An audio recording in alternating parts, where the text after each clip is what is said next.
Ciao a tutti! Oggi vi facciamo vedere come fare la torta salata di verza.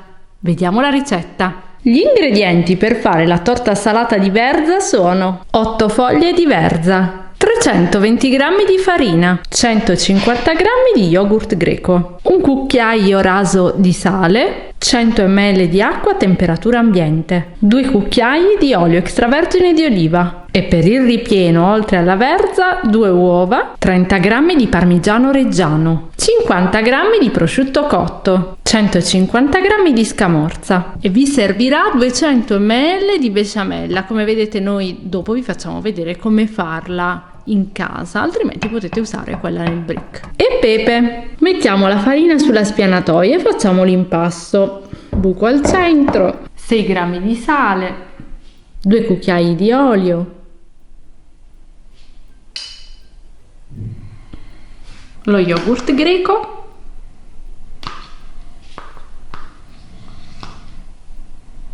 e impastiamo a mano. Questo è un impasto facilissimo, velocissimo, non si mette il lievito, quindi si aspetta poco e come vedete non mettiamo neanche burro, ma utilizziamo lo yogurt. E cominciamo piano piano ad incorporare anche l'acqua. Quindi mentre state impastando lo aggiungete.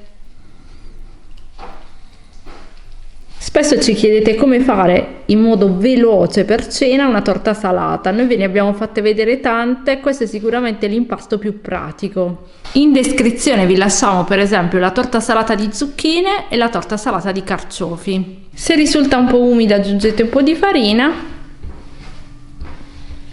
e tagliamo l'impasto. Facciamo una parte un po' più grande rispetto all'altra. I due pezzi li lavoriamo in modo da ottenere 2 sfere.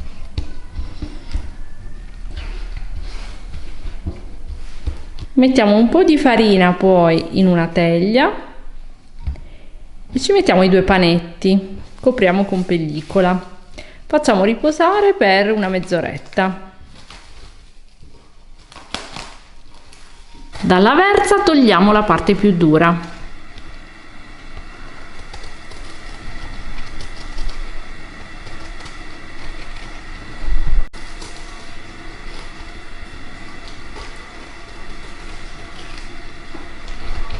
Abbiamo messo l'acqua a bollire, aggiungiamo il sale e cuociamo così la verza.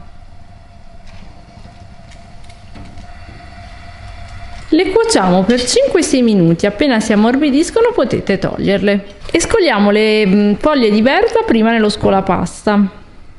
Nel frattempo cuociamo le altre. E poi le mettiamo su un telo, in modo che rilascino un po' di acqua. Facciamo la besciamella con 200 ml di latte e lo riscaldiamo in un pentolino. In un altro pentolino stiamo mettendo l'olio. Accendiamo la fiamma, sono 20 ml di olio. Appena l'olio è caldo versiamo 20 g di farina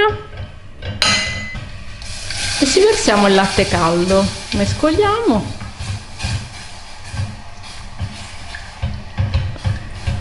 Questa è una besciamella all'olio di oliva, quindi non è la classica con il burro, però noi preferiamo farla così.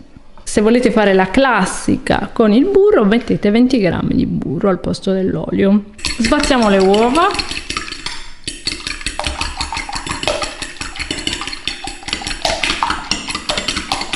E un po' ce lo mettiamo da parte perché ci servirà per spennellare poi la superficie della torta salata, in modo da farla venire bella lucida.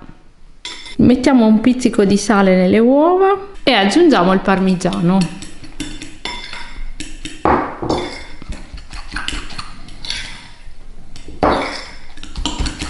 Il pepe.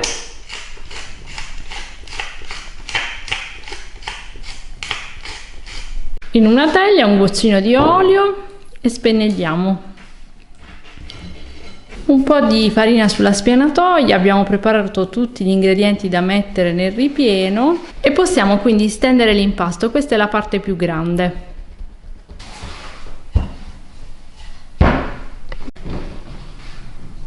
E la mettiamo in teglia, questa è la parte di sotto, quindi quella più grande.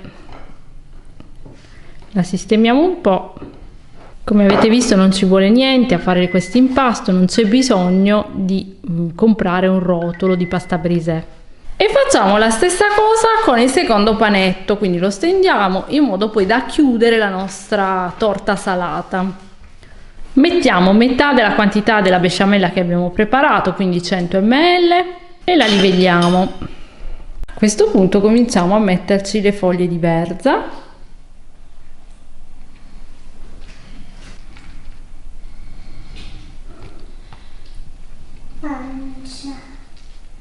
Mettiamo l'uovo,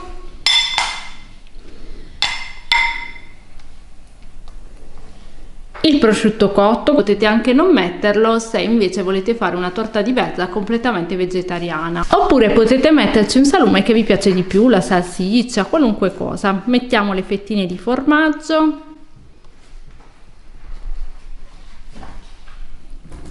in modo da far filare questa torta salata. Anche qui noi stiamo mettendo la scamorza a fette, ma metteteci pure il formaggio che vi piace di più. Ancora le foglie di verza.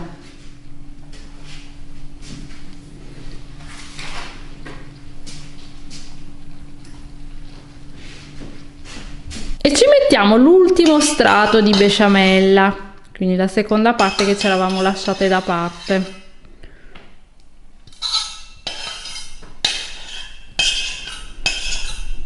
Se volete farla ancora più semplice potete omettere la besciamella, quindi oltre al prosciutto cotto, quindi questo è un altro ingrediente facoltativo. Certo, così noi l'abbiamo collaudata, la torta di verza è più buona. E possiamo chiudere la torta salata di verza con l'altro impasto. Preriscaldiamo il forno a 190 gradi statico. Con la rotellina togliamo l'eccesso di impasto. Facciamo un piccolo cordoncino sui bordi in modo che esteticamente sia più bella.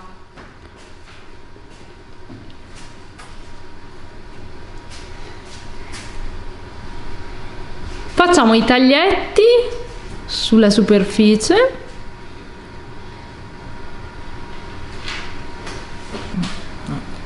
Spennelliamo con l'uovo che ce l'avamo lasciate da parte e abbiamo aggiunto un goccino di latte, in modo che venga lucidissima.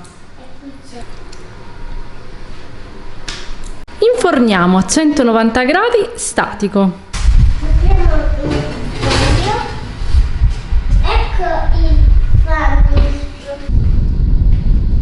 Dopo 30 minuti possiamo sfornare la nostra torta salata di verza. Ed eccola qui, se vi è piaciuta la nostra ricetta fatecelo sapere nei commenti. Iscrivetevi al canale YouTube Cucina Geek se volete vedere altre ricette tradizionali come questa. Dovete cliccare in basso a destra sulla campanella di YouTube per ricevere le notifiche ogni volta che esce una nostra nuova videoricetta. Alla prossima ricetta, ciao ciao!